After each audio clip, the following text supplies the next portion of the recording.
Hi, John. How are you?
Hi, everybody.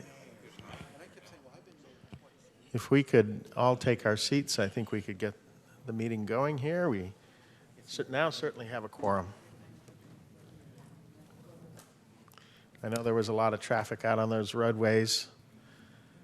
Measure B will fix everything by next week. Oh, okay, well, there's that then.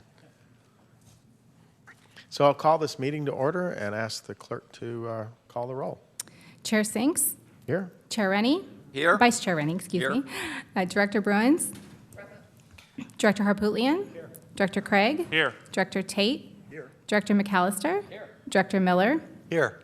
Director Griffith? Here. Director Gibbons? Here.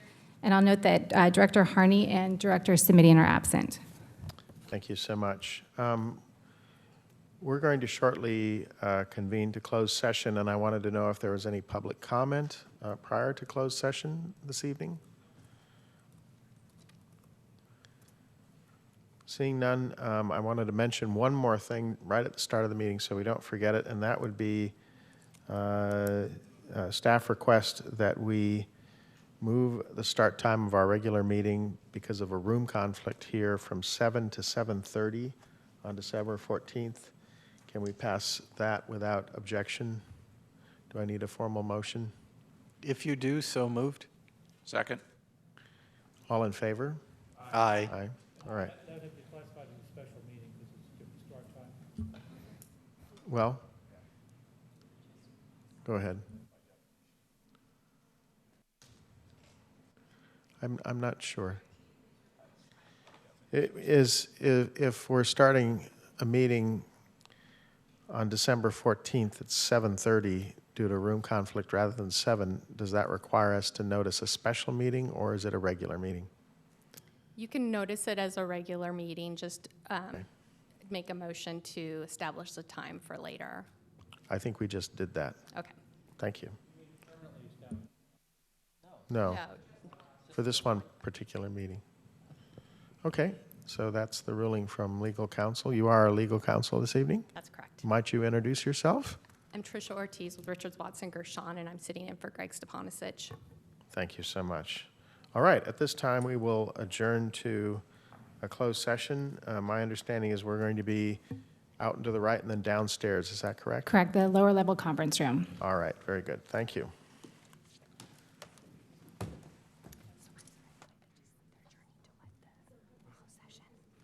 Yeah, they're going to go to closed session. Yeah. Yeah. Based on the agenda. Okay, and I will remain here for the closed session. I'll ask. Usually for this type, it's the closed session regarding. Discuss my Yeah, contract. usually legal counsel doesn't need to be there unless somebody Then they don't wants have us to. there. Yeah, okay. I'll ask Rod if it's necessary. Okay.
Thank you. We'll have everybody be reseated and come back to order.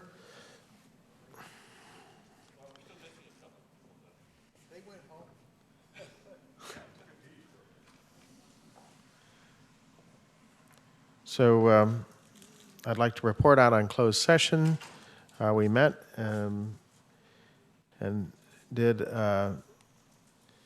in closed session on the subject of public employee performance evaluation of our Chief Executive Officer, and gave verbal feedback to our CEO, and discussed and gave direction to me to work on further aspects. And so that's my report. I'd like to move now to matters not listed on the agenda. Any public comment on any matter not listed on the agenda? I have one card from James Tulea. If there's anybody else that wants to speak, please get a card in at this time. James, come on up. Oh, right you are. So sorry, I missed that. Okay. Is there anybody that wishes to speak tonight? Seeing none, we'll move on to the consent calendar. We have 2 items. Hang on. No, I'm sorry. We have items 1A, B, C, and D. And I Okay, still second thank it. you. Any discussion? Anybody from the public want to speak? Yeah, go ahead, John. I'd like to abstain on the approval of October minutes. So noted. Just take that separately, or? I think we can note your abstention as we pass this, yes. Good. Liz? No, it's all right. Okay. Then we will proceed to vote. All those in favor? Aye. Aye. Opposed? Abstain? Is that okay? Thank you. Item 2, the Executive Committee report. So now I have to dig that out because I have it on this device.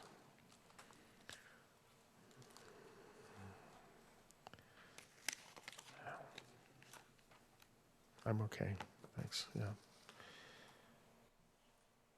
So as we noted in the Executive Committee meeting, we had a discussion regarding the CEO's performance review for the first 6 months, and queued up the discussion that we had in closed session this evening.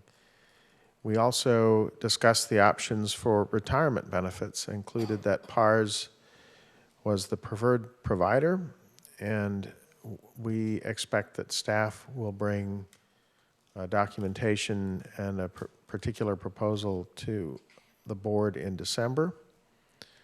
The third point is we discussed and approved the data management agreement with Noble Solutions, subject to minor modification, and this will be approved. This is to be approved after careful review with the CEO and legal counsel, both of them. And that concludes the Executive Committee report. Any questions or discussion? If not, we'll move on to the CEO report, item 3. Thank you, Mr. Chairman. A few things to report on. One, the City of Campbell already voted to opt into 100% renewable resources, or the product that we have here is we call Green Prime, and they will opt into it for all the city facilities starting at the time we roll the program.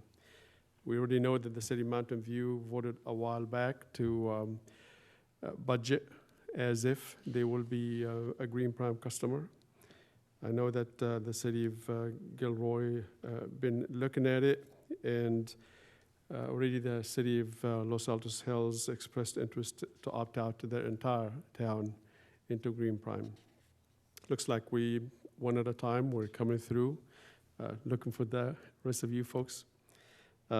Second thing that I would like to report is we have made 3 employment offers. 2 of them have already, actually 3 of them have accepted, and one of them is here with us tonight, Andrea. She's kind of shadowing with Lisa for the position of board clerk as well as admin executive secretary and assistant. And the second one is Don, and I saw him earlier today, but he had to leave. Don Bray, and he's going to be joining us as the account services manager. That's the exact position. We have a third one that's going to be joining us on December 4th. And tomorrow I'm interviewing 2 people for the position of Director of Finance/Administration. I've already interviewed one on Monday. Most likely by Friday, I will be making an offer, and we hope to have that person starting with us sometime around December 4th as well. We have 4 positions being advertised. Most likely we'll be interviewing those folks, the first and the second interview in December, and we'll try to bring them in January. The new office is all set and ready. Tomorrow, the furniture, actually, I'll take that back. Friday, the furniture will be coming in. Tomorrow, the internet connection and all the electronics will be put together, and we're going to migrate all the information that we have now at the city of Sunnyvale and the city of Cupertino. They will be pushed over to our server in the new office. And on the 14th, I will be starting over there, and a week later, I'm going to be joined with a couple of folks. The data management contract is concluded, has been reported by Chairman Sinks, and we are becoming a little bit more involved into working with other CCEs on issues of concern to us. Most notably, the retirement of Diablo Canyon, as well as the calculation of the PCIA and a few other things that do affect the cost of service that we have, and obviously, eventually, the rates we'll charge our customers. With that, Mr. Chairman, I'm concluding my report. We have, as we do every month now, the community outreach update. And if you have any questions, it's attached to your to the report. And if you have any questions on it, Mr. is here to answer them. John? So did you say you hired a community outreach specialist? Yes, we made the offer. The offer was accepted, and that person is going to join us on December 4th. And you don't want to say who it is, or? Yeah, of course. Her name is Pamela, and her last name escapes me. I'm sorry. Okay. Thank you. Any other questions? I have one card from the public. You want to take the public first, or? No, go ahead. Yeah, I had a couple of questions. One, in terms of, one by one, we've got these cities who are evaluating and deciding what position they want to take in terms of green prime. So my question to you is it beneficial? Should all the cities be having that discussion sooner rather than later and expressing their desires? Or is it okay for it to keep trickling in? Or I'm trying to understand from a planning point of view, is there any advantage to give us an action item to have these discussions at our council meetings? Most certainly, I think if you can have this discussion very soon, because we are now going to be going out and repricing the power supply that we've already put in the RFP. In the RFP, we put together a list of resources that we need, whether that to be in this bucket or that bucket, or this type or that type of resource, to the extent that we have a clear idea about how much renewable or eligible renewable we need to have. The sooner we know that, the better, because now we can put different numbers out to the suppliers and have them reprice.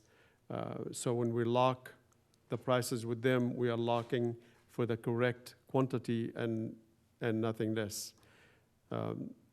try to explain it one more time, that if you go into green prime, you basically will cause us to back off a little on buying large hydro and up the purchase for the renewable resources that are either solar or wind. So the more we know now, the better we are.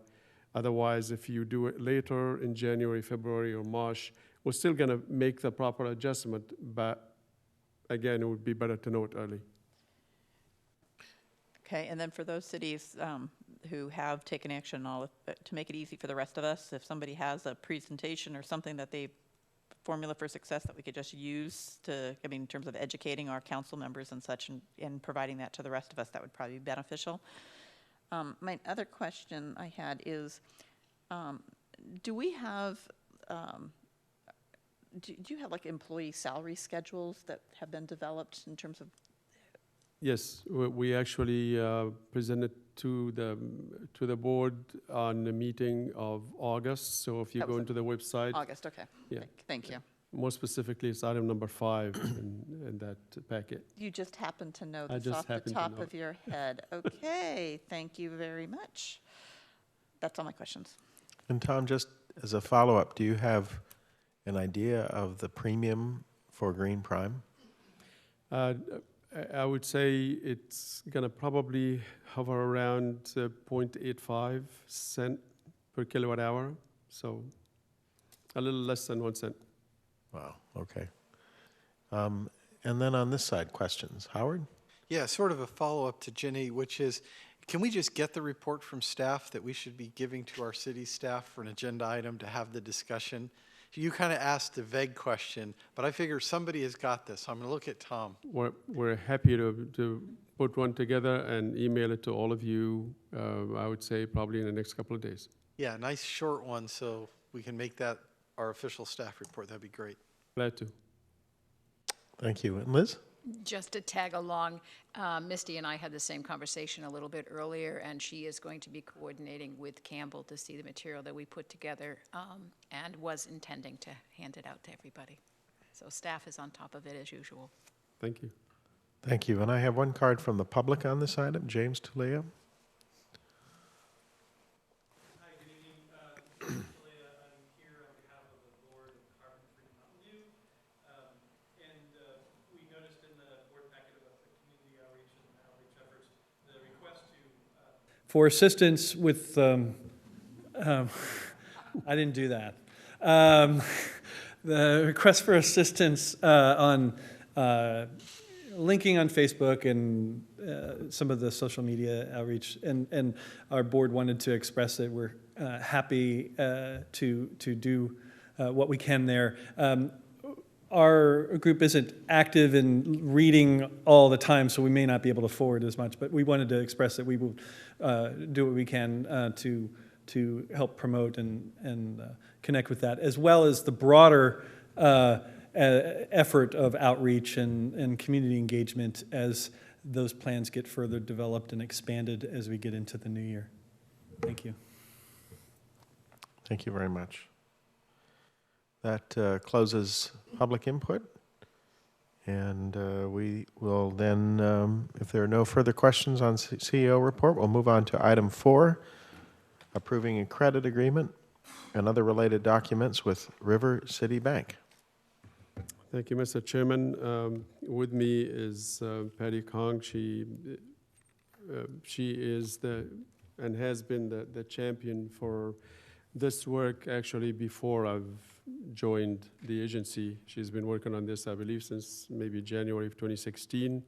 She knows just all the ins and outs of it, and she's here tonight to share that with you. Thank you. Good evening. Thank you. Tonight I will provide a summary of the process and the results of the credits secured for Silicon Valley Clean Energy.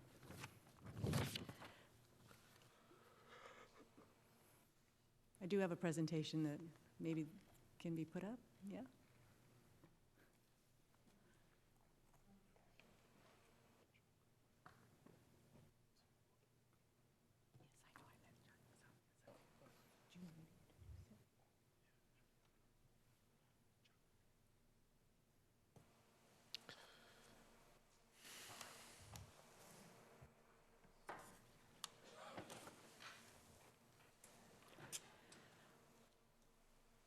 Thank you. So I just wanted to give you the actions to date. On May 11th, the board had approved issuance of the request for proposal for banking and credit services. At that time, we had assistance from the County of Santa Clara, the cities of Cupertino and Mountain View, and an RFP was issued on May 25th. A vendors conference was conducted on June 15th to address any questions, and responses were received on July 5th. On August 3rd, we invited the top 2 finalists to give a presentation and conducted interviews. On September 14th, the board approved the execution of the agreement for banking services. The credit review process, we had received 5 responses to credit proposals. 2 were for credit only, and 3 were for banking and credit services. A committee consisting of the cities of Sunnyvale, Cupertino, Morgan Hill, and Mountain View, along with the SVCE CEO, staff, and consultants, reviewed the proposals and selected the top 2 candidates for interviews. Based on the proposals and the interviews, the committee unanimously recommended River City Bank. Based on primary factors that their proposal included no guarantee for the revolving line of credit. They gave competitive rates, and also more really important was the fact that they were familiar with the CC industry. They have been the bank for Marin Clean Energy since 2010. A little bit about River City Bank. They were founded in 1973. They're headquartered in Sacramento with a main office in Walnut Creek to serve the Bay Area, and is recognized as the largest locally owned bank in the Sacramento region with assets of $1.6 billion. Their proposal includes the revolving line of credit of $18 million, which will be used to fund the lockbox collateral for the power purchase agreements and negative cash flow during the early stages of operations.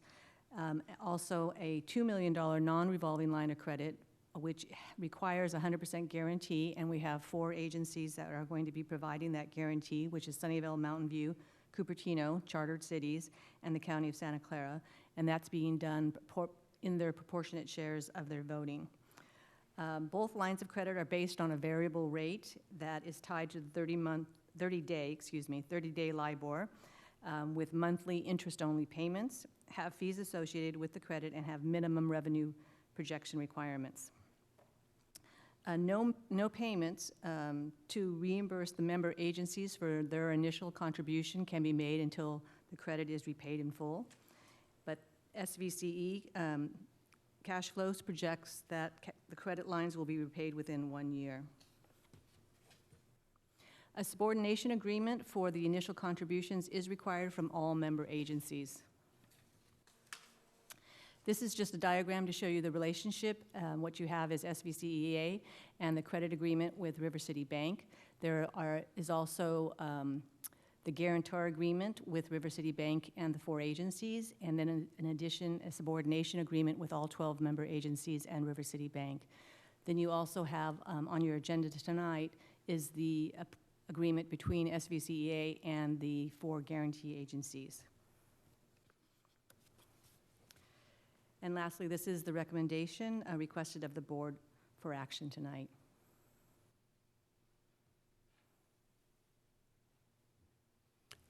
And I want to add that we have with us Charles Wolf. He's with Nixon Peabody. He's the attorney that looked at the agreements, reviewed it, and he will be eventually the one to write the favorable opinion.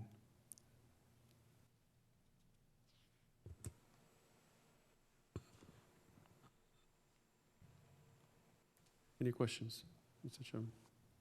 Thank you. Liz? Thank you. So my question had to do with the subordination agreement, and this is for the benefit of the remaining board. I'm not sure if you do, and I'm not sure if staff has organized this. You may well have, as you're on top of these things.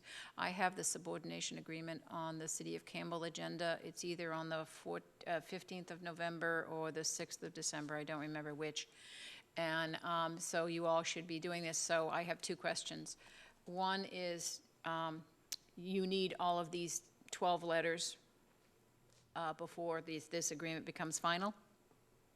So no, we were, well, maybe you should answer. Okay. So we were able to negotiate with River City Bank so that they do require all 12 member agencies for the subordination, but they agreed that they would take Sunnyvale and Mountain Views to release the initial funds for the reserve. So this agreement is, once you agree to it tonight, then it is valid, but they still have to release money once we execute agreements with the suppliers. They have to put some money in reserves almost immediately.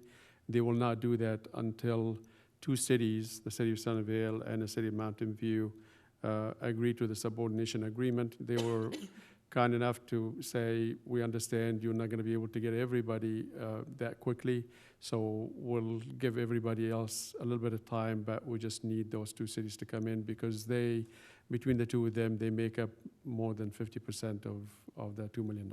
Okay, so thank you. Just so everyone knows, I don't know if you are all working on that in a timely fashion. And two is, I just wanted to be clear that the subordination is has a little bit of a difference to what our original agreements were, which is we now become third in the tier of repayment. The city's original loans become third in the tier. You repay the bank, you repay the $2 million lenders, and then you pay the member cities. Yeah, just mentioned that in the JPA, it did not specify that the cities will be paid first. It just specified that the cities will be paid within 4 years of the start of the operation.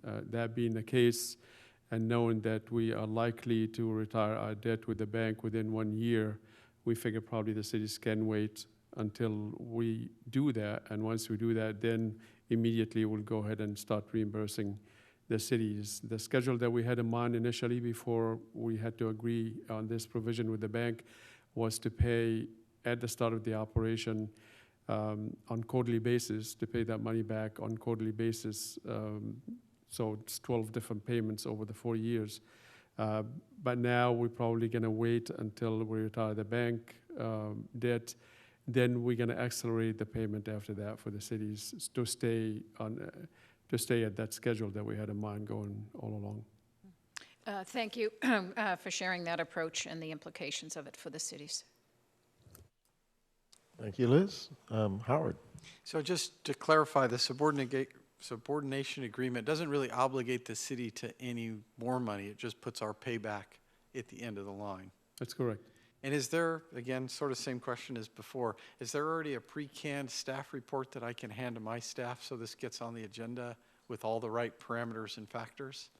So yes, I will be sending out probably by the end of this week a staff report to all the finance directors and city managers so that they can get that onto your board, your council meetings agendas. Perfect, thank you. Good.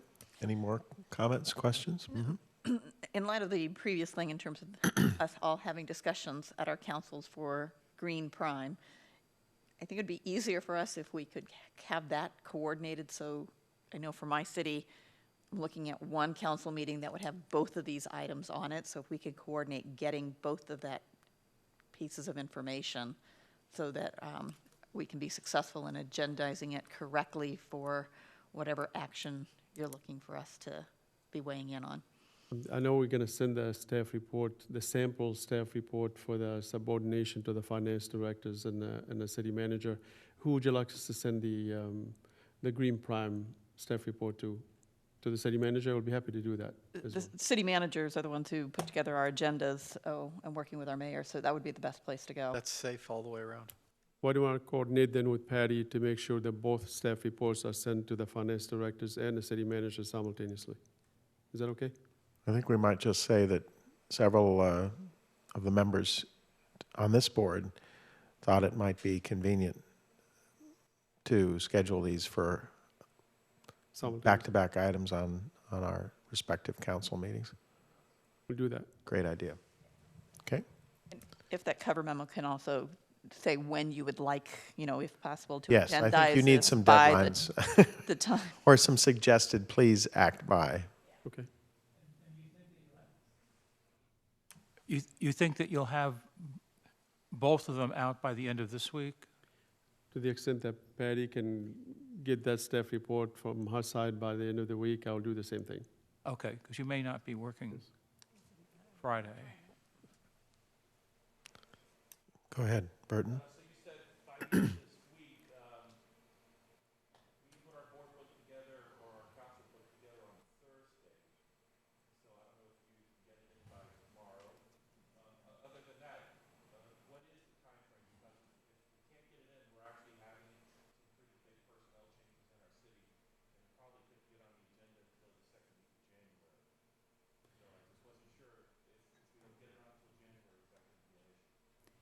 It will not be, neither the subordination nor the other one. Okay. Is there any member of the public that wishes to speak on this item? I, for my part, appreciate the hard work that the city of Mountain View has done. And Of course. thank you. And this seems to me to be a very well thought through agreement, and I appreciate the process very much that we've been through. The charts, the interconnected diagram is a marvel of organizational management. So I'm grateful to you, Patty, for the work that you've done on this and on behalf of getting our agency financed and in the right way at this time. And I'm appreciative of River City for coming forward and working with us, given your experience with marine clean energy. And with that, I'd entertain a motion. So moved. Second? Okay. Is there any more discussion? If not, all in favor? Aye. Opposed? Abstain? Passes unanimously. Thank you. Thank you for the city of Mountain View for staying so long to present this necessary information. We'll move on to item 5, approving a memorandum of understanding with the cities of Gilroy, Mountain View, and Sunnyvale, and the county of Santa Clara for provision of loan guarantee.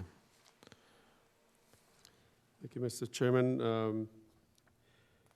Melody is here to present this item. I just want to also mention that that chart that you've seen from the last presentation was her brainchild, so kudos. Go ahead. Thank you, Tom. Good evening. So this item is a memorandum of understanding between the 4 guarantor agencies, the 4 agencies providing the guarantee, and the authority itself. And really, its purpose is to formalize the acknowledgement of that guarantee being provided by these 4 agencies, and to specify that the initial cost contributions that are subject to the subordination agreement you just discussed would happen after. So repayment of those monies would happen after these guarantees are either repaid or released. So that was really the only purpose of doing this, was to formally acknowledge them and to prioritize releasing these monies prior to the repayment of the other monies that the agencies have provided to the authority. That concludes my report. Thank you very much. Any questions? Comments? Is there anybody from the public who wishes to speak? Seeing none, I'll entertain a motion. Thank you very much. All in favor? Aye. Opposed? Abstain? That passes unanimously. We'll move on to item 6, master agreements for power supply. I'm getting a lot of help tonight. Thank you, Mr. Chairman. I think we do have a slide, if we can put it up. We've spoke a number of times about the master agreements and the need to put those in place. The master agreements are generally enabling agreements. that would allow Silicon Valley Clean Energy to execute transactions with a number of suppliers. That's just in its simplest form. And I do have a chart here. I'll try to get it for you. Here it is. Oh, next one.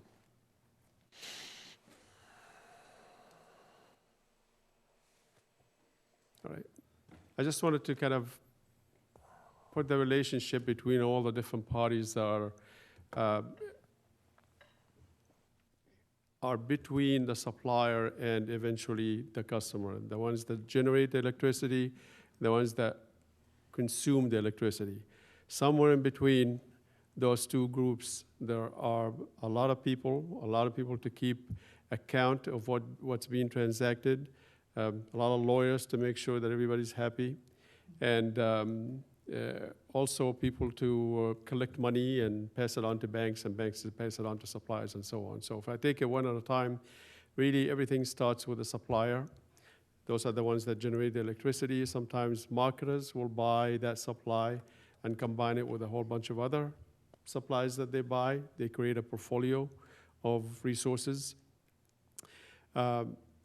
We will have an agreement with them to buy some of these resources that they collected. But in order for us to be able to do that, we have to have a scheduling coordinator, and the agreement for that is going to be discussed next. The scheduling coordinator basically forecasts the daily consumption for the agency and passes on to the suppliers, or pass on the pieces that they want from each supplier in order to meet that daily forecast. They update that forecast hourly and make adjustments as they see fit. And also they do annual forecasts, so they're constantly just looking at the consumption and trying to schedule the proper pieces from the different suppliers. Those resources are put into the ISO system. This is a grid. The ISO is the independent system operator. This is the organization that manages the high voltage grid in the state of California for about 75% of the demand in the state.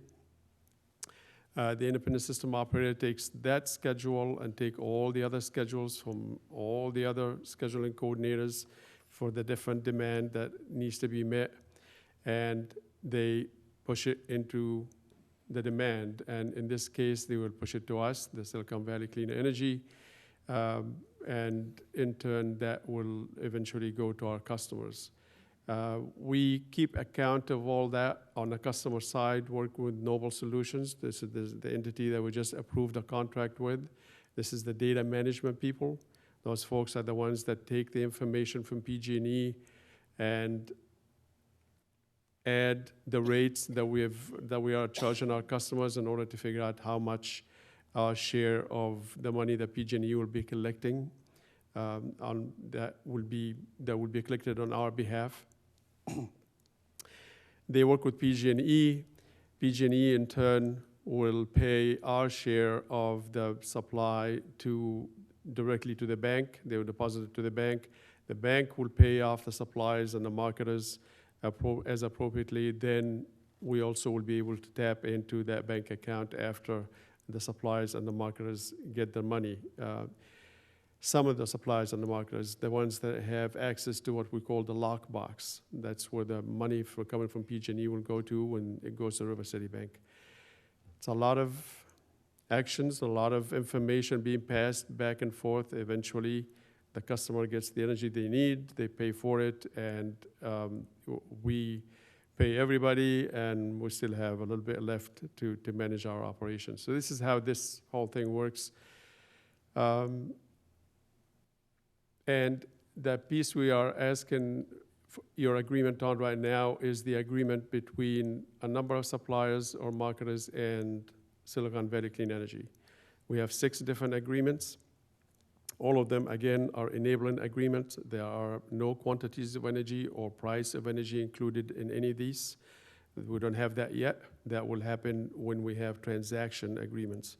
And that will take place most likely in December, I would say probably early January now, given some of what happened yesterday. The six suppliers that we are working with or will be working with, namely they are Three-Phase Renewable Inc., Energy America LLC, Exelon Energy, and Morgan Stanley, PowerX, and Shell. Three of those we will have lockbox with them at River City Bank. The other three we won't. Generally, you have a lockbox in order for those who you're going to make large transactions with. For the other three, more specifically Morgan Stanley, PowerX, and Three-Phase, we will deal only with them when it comes to the adder or the premium that we will pay in order to buy renewable resources or carbon-free resources. The other three companies, we will be locking prices with them for the market energy itself. With that, Mr. Chairman, we are asking that the board approve the resolution to approve of those 6 agreements with those 6 suppliers. With me is John DeLisi, who is with Pacific Energy Advisors. He's been working with us, actually, again, before I joined this agency, and he knows probably more about it than I do, so he's going to help me answer any questions that you might have. Very good, thank you. Questions? None? Is there any member of the public that wishes to address us on this item? Is there any board comment at all? If not, I'll entertain a motion. All in favor? Aye. Opposed? Abstain. That passes unanimously. Thank you. We'll turn to item 7, an agreement for Z Global for power supply scheduling coordination services. Thank you, Mr. Chairman. This is, again, if you remember the last slide, this is the entity that will schedule on daily basis, on hourly basis, the amount of energy that we need to bring from the suppliers to Silicon Valley Clean Energy.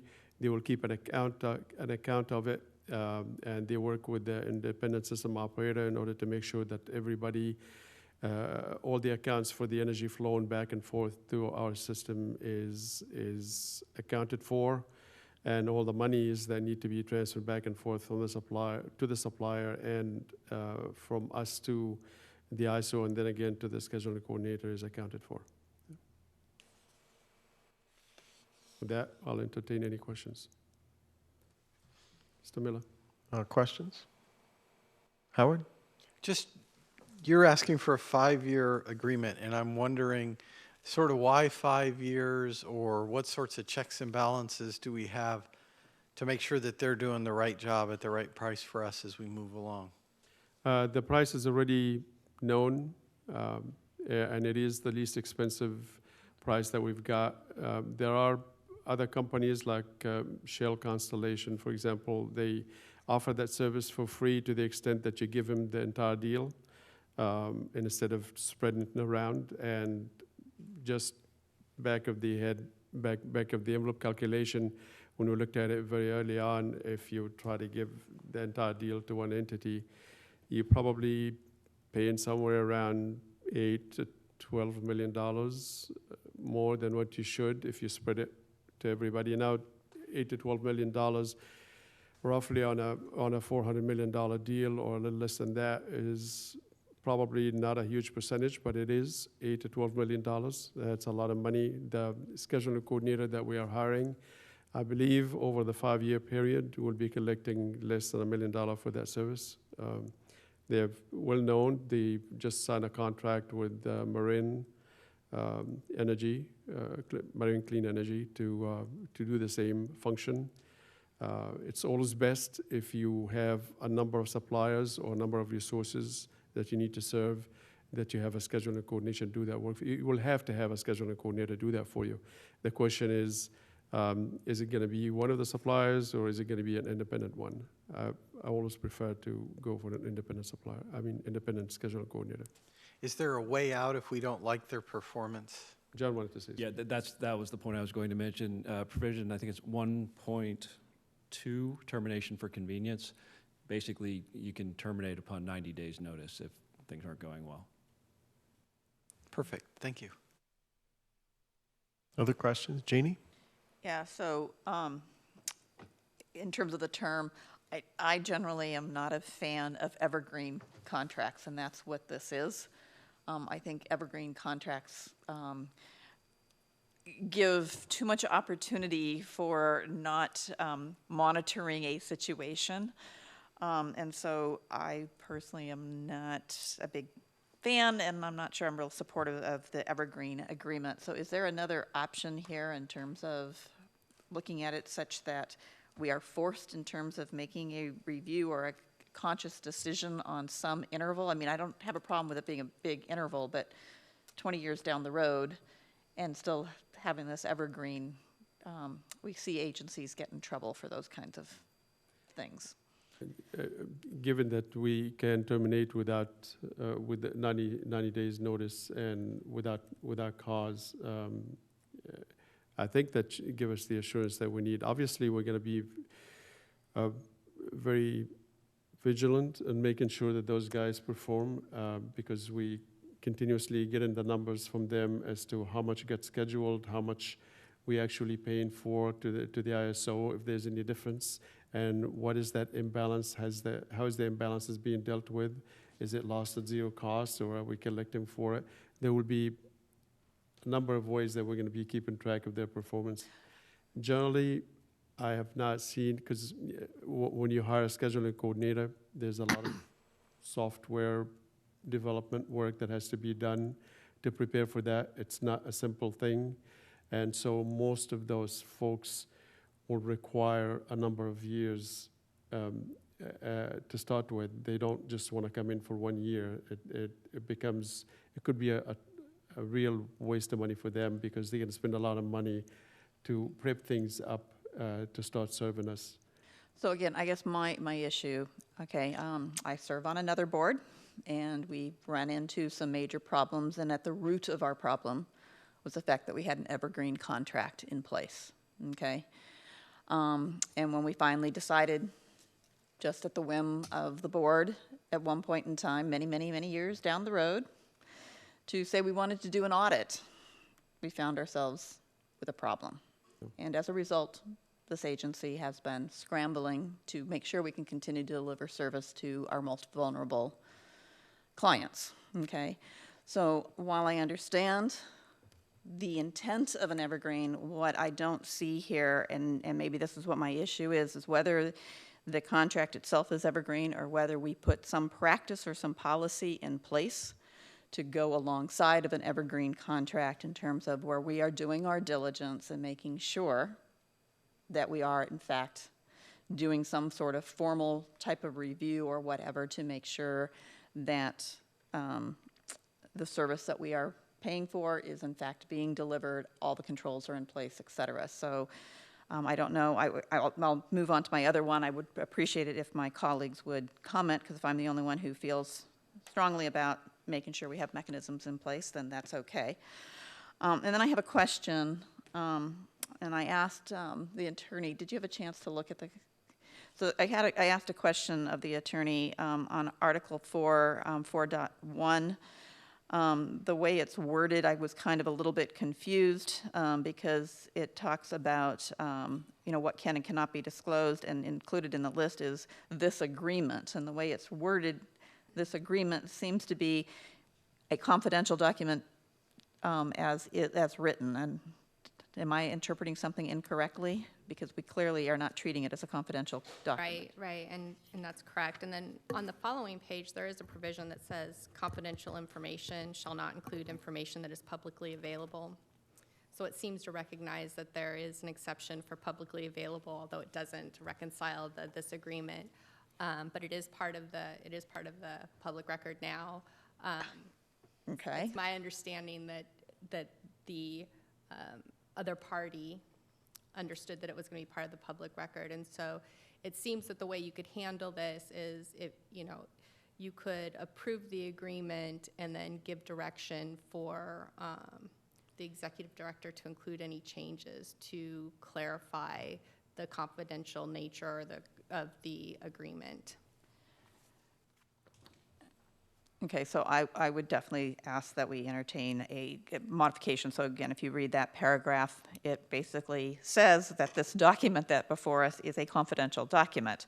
We've just put it into the public domain, so I think the the agreement should be modified accordingly to take it out of the list of confidential documents, seeming how we've already made it public.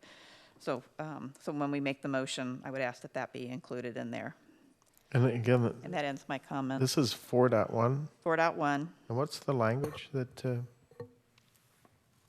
it reads, each party shall hold in confidence all information disclosed to it by the other party or its representatives that pertains to clients or Z Global's business, as the case may be, and that is not publicly available, including this agreement, proprietary practices, technical information, and relevant data. So which page are you on exactly? I'm on page 5 of the agreement. Okay, so not the appendix. No. So it's actually Appendix. Article 4. Yeah. Under confidentiality, proprietary rights, 4.1. So I think we need to get the language modified to the fact that this is a public document now. It should not be included on the list of proprietary or confidential documents. So noted. Okay? Okay. Thank you. Liz? Yes, just above that, and 3.5 is the audit rights. And I actually had a similar question about review and having the board keep reviewing the bank agreement, and there is quarterly reports on the bank agreement, and I think on this paragraph 3.5, audit rights, we could clarify, client shall have the right with prior written notice at its sole expense and during normal working hours to examine the records. Could we not change that to Z Global shall provide annual audits at their expense?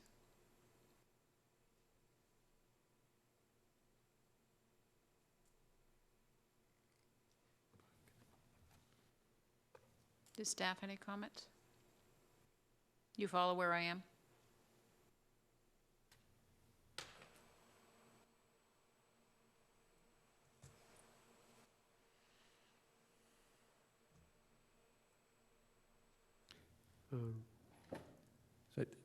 Right, so we're at 3.5. I think Yes. the way it's currently written, then SVCE would have essentially the right any time to audit. I mean, that's kind of paraphrasing here, and I think what you're suggesting is that I think rather than at a request, it's the kind of thing as the board changes things and, you know, roll along. The idea is that there is a formal commitment at least once a year to have a report. That's part of your check on an evergreen agreement, if I'm following Director Bruin's comment. Well, I'm assuming we get reports all the time, right? I mean, audit is a special process that's done by an independent party I think of interest. An audit is best served if we are the ones to do it. We don't want them to audit themselves. Yeah, right. We don't want them to audit themselves and provide us with the results of that audit. You're correct, I'm sorry, yes, I follow you there. But, I mean, Or to else the can end we of, do it? of whether we're getting regular information on what's going on, can you talk about the check and balance here with this contractor and what information we get on a regular basis to know that they're performing? We can get the information if we want to on daily basis as to what's the, and that information will be downloaded to us on daily basis, what would be the hourly load that that entity is serving and where they are sourcing that power from which supplier. All that information will be available on daily basis. We'll be able to see it. And if we want to ask, again, in accordance to this item number 3, ask for an audit and get it performed and make any corrections that we need to make. This entity is setting the power demand schedule, right? Basically telling all of our suppliers when we need them to source.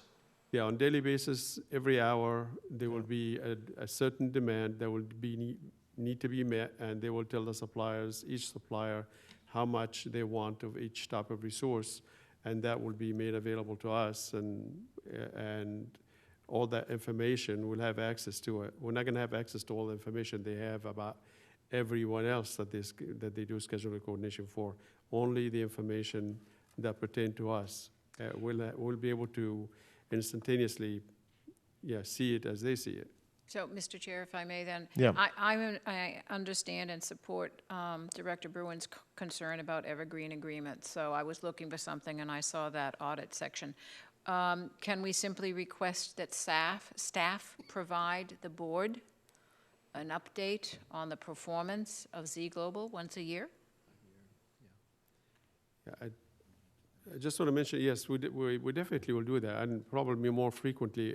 What will happen eventually is and this is part of the deliverables on Z Global's part, is they're going to put together risk management policies and procedure, and that eventually will lead us to create a risk management committee, and that committee will be receiving monthly reports about how much got bought, when, and for whom, and how much that moved our position, and how our risk now have moved from this type of tolerance to this type of tolerance.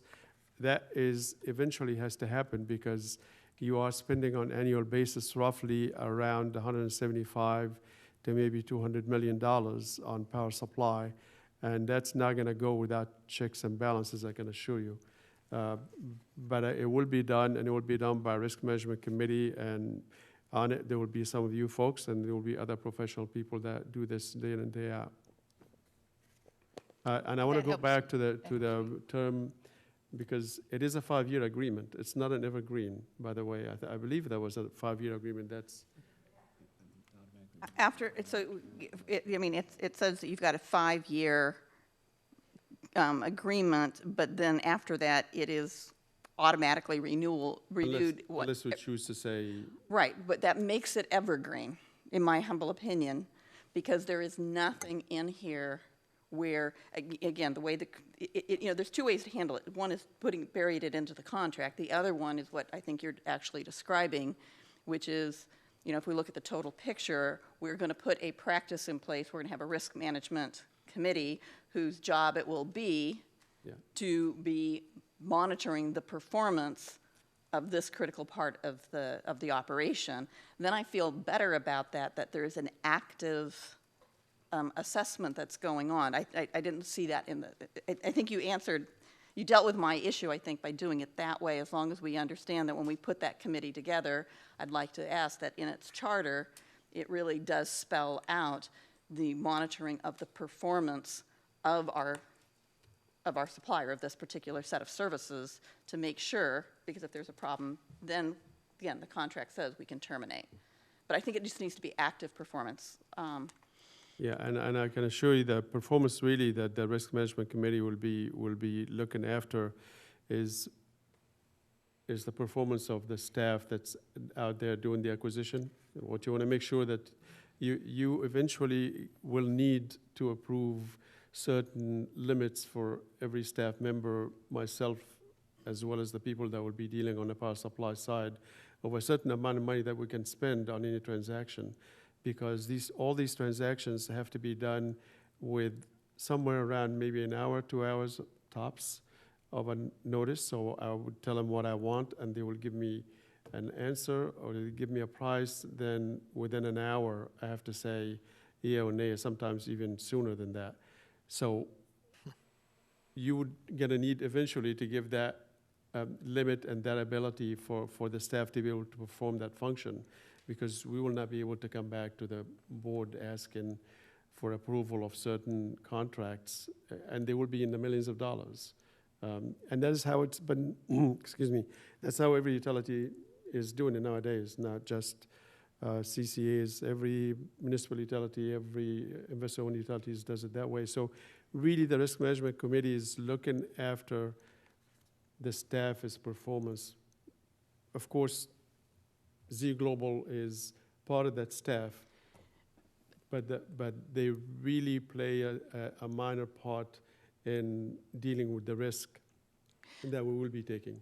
But if Z Global is the one who's monitoring what that consumption is and making the adjustments, if they're constantly, if their projections and their ability to project these things is way off, and therefore we now have staff who is authorizing high expenditure for something because Z Global was not anticipating correctly, that's the thing, that's the issue that I have. The contract is with Z Global, so what mechanisms do we have in place, other than the fact that contract renews all the time and their performance stinks, and as a result of that, we are paying through the nose for increasing our energy because they're not projecting correctly.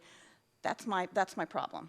I hear you, and I think, So if I we think could- you are correct, and what we will do is create a mechanism, internal mechanism at our shop to say this is how we're gonna be reviewing Z Global's performance and share that with you regularly. Okay. Would that work? Yeah, I just, like I said, I don't think it necessarily needs to be in the contract as long as there's something that's going to prevent us. Like I said, I've just, as a board member of another agency and being in the news about all of this stuff, it's not pretty. And I don't want to see this agency in that same boat. And that's why I said I'm not a big fan of evergreen contracts if we don't have the right checks and balances in place in our operation. I mean, I would just. And I think you're hearing my concern. We just need to have something that we can rely on. So this type of service, just kind of speaking from experience, it's not the type of arm's length. You sign the contract and you don't interact with this entity until 5 years later. Exhibit K here lays out the data and reports that will be provided, and this is the type of information that would be reviewed either daily or weekly. So I mean, this is a real critical piece of the operation and really drives the financial settlement costs for the power supply. So it's up to Tom how this is organized, but this is the type of a function that would have somebody looking at this on a day-to-day or at least weekly basis in keeping track of the performance of the scheduling coordinator. And there's all kinds of data that will be provided and checks and balances that can be established. So just want to provide a little bit of context that this is something that it's anticipated that staff would be regularly monitoring.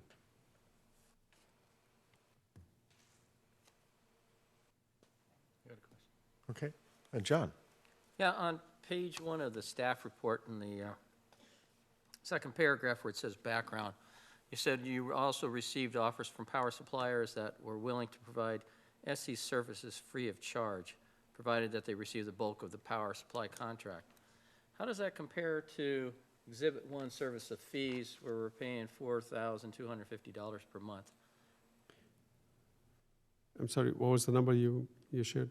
Well, okay, so, It's 250,000, I think, for the year, not for the month. well, no, it said, okay, this is Exhibit 1, Attachment 1, scheduling coordinated services fees, $4,250 per month for 12 Oh, got it, months. yes.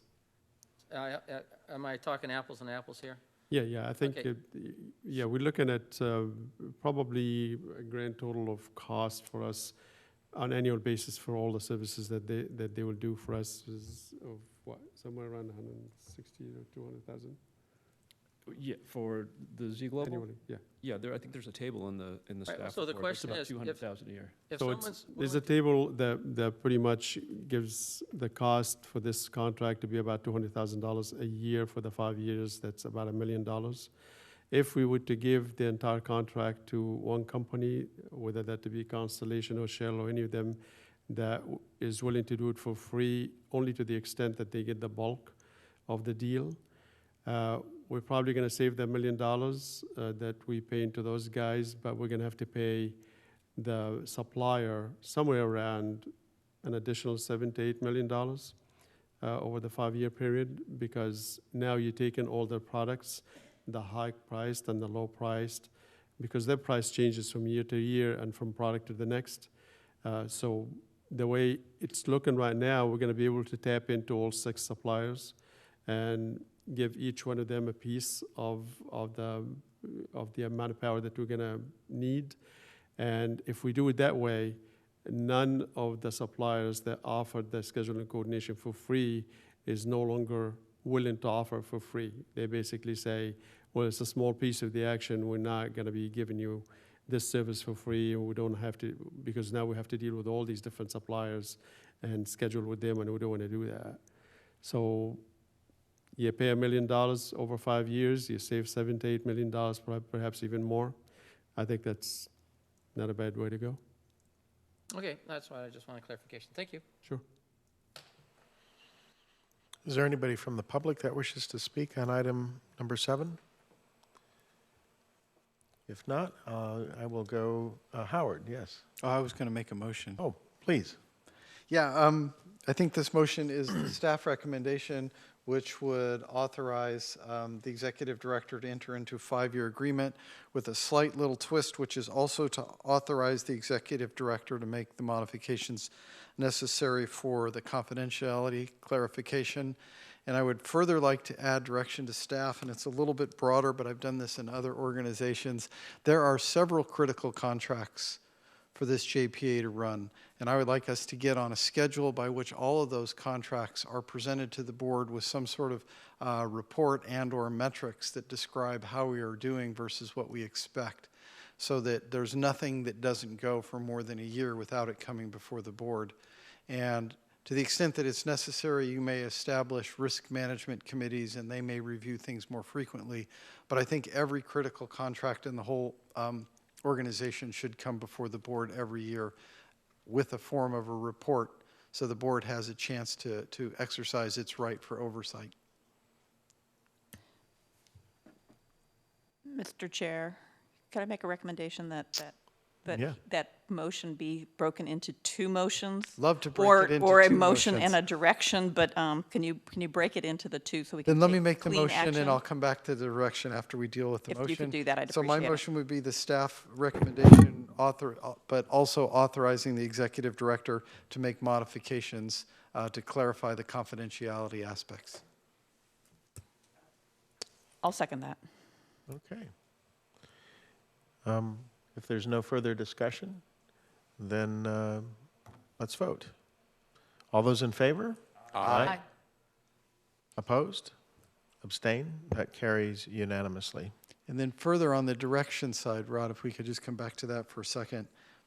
There are critical contracts. This is one of them. And I'd just like staff to prepare a schedule by which all of the contracts come back to the full board, not to approve the contracts, but so that we can get a report on where we are and where we think we're performing with respect to those contracts. That way, everything does come back to the board annually, and we get a chance to look at and ask questions about how we're performing under those contracts. I think that's a fair comment, and voting on that I don't think is agendized tonight, but maybe staff could simply comment on that request. I think I got it, and I think what's being asked is for all a list of the open contracts that we have in place, whether that to be with suppliers or with scheduling coordinator we'll have those contracts on annual basis, at a minimum, on annual basis, coming to the board saying this is where we stand on each one of those open contracts. Yeah, I'm not asking for a renegotiation, just a report. I understand. And if we feel something's wrong, then we'll obviously give you direction at that point. Very good. All right. I think we're done with item 7, and I would invite any board member announcements at this time. Question. John? I just got an invite from Liz Gibbons to attend a board meeting, inaugural meeting in February, in April. Is anybody else getting these phantom? I'm getting tons of them. Yeah, so. Could we get staff to could we get somebody on staff to be the keeper of all the meeting proposals? Then it's independent of us. So, are you guys familiar with what's going on? No. Okay, so yeah, we're getting phantom invites from, well, Steve's not a phantom, but we are getting these invites. So somebody's I'm feeling left out. I don't have any. somebody's gotten tagged into this. Yeah, I just got Liz at 9:30. Liz, yeah. Just at 9:30. So if we could figure out what's I'm not going on, looking at it'd my be email. appreciated. Okay, very good. You get invites from us. Is that I'm a little lost. I'm sorry. If I may, I'm having our IT department research it, so I will give you an update of anything that they've found now that I know it's happening to others. We're getting emails inviting us from directors to attend the meeting of April the 8th. What I did this morning was I had 2 entries for this meeting on my Yes. calendar, so I went to take one off. And when I took one off, it started sending all these invites to other people. Yeah. So I have no idea of how that happened. I've got the one here from Steve saying that he has a conflict, and so he rejected it, apparently. And then it's asking me to accept or decline. So yeah, there's something weird that's happening with these. I think it's when when yes, we're I got- doing something, if you're doing something other than just accepting or declining, it's causing some problem. Anyway. Very good.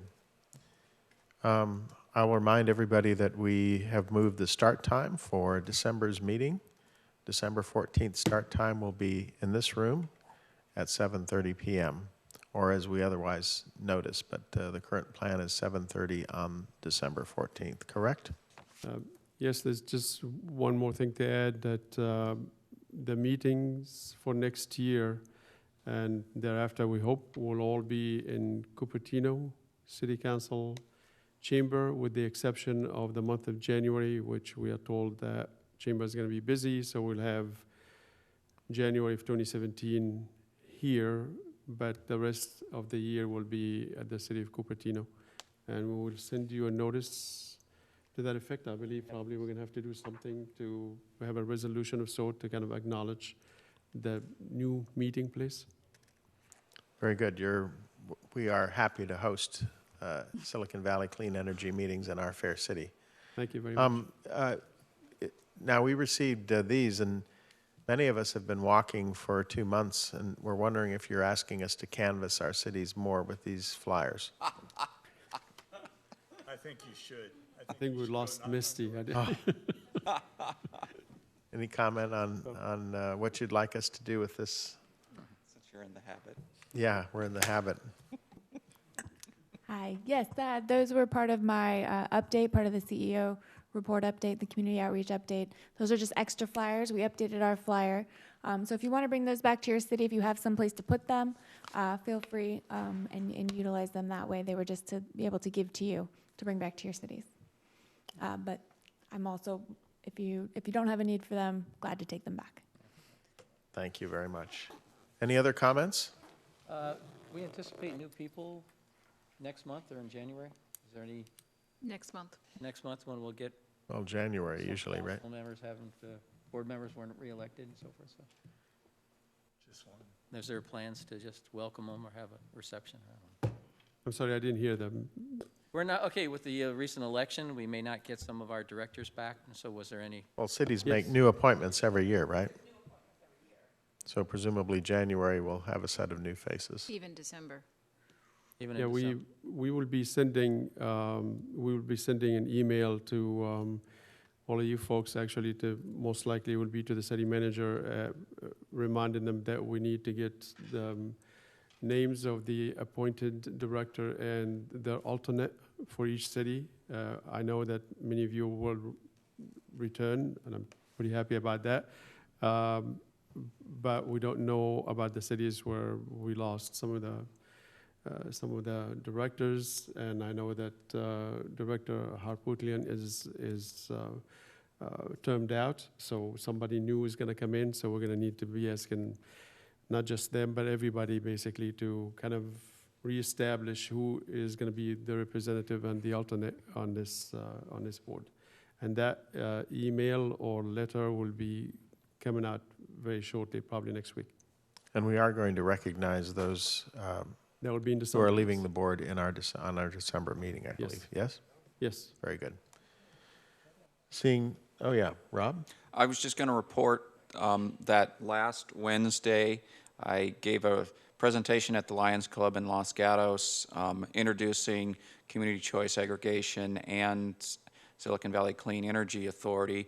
I think they were all very interested. I think they learned a lot. They asked a lot of questions, some of which I couldn't answer. and their speaker chair liked it and is actually recommending to the Kiwanis Club they put me on their schedule next. And Liz, you want to announce the next one? And then Liz and I and Misty will be presenting at the League of Women Voters Forum they put together at the Campbell Chambers next Monday evening at 7 o'clock. Wonderful. Just to add, Mr. Chairman, I'm making a presentation over at the City of Los Altos Hills on, I believe, the 17th. And most likely, I believe...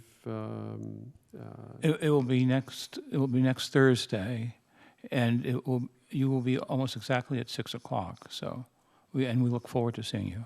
And I welcome any invitation that you have for me to speak and give your city council an update about what's going on in Silicon Valley Clean Energy. Just let me know. I'll be happy to schedule it. Thank you.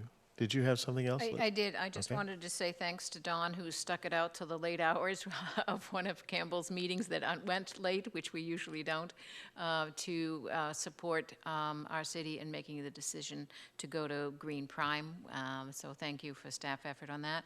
And Lisa, is this your last meeting? So I wanted to say thank you to you for all your invaluable services to helping us run our meetings successfully. Thank you. You're very welcome. I appreciate that. Thank you. That was a great comment. Thank you so much. Seeing no other comments, the board meeting is adjourned to 7:30 on December 14th. Thank you.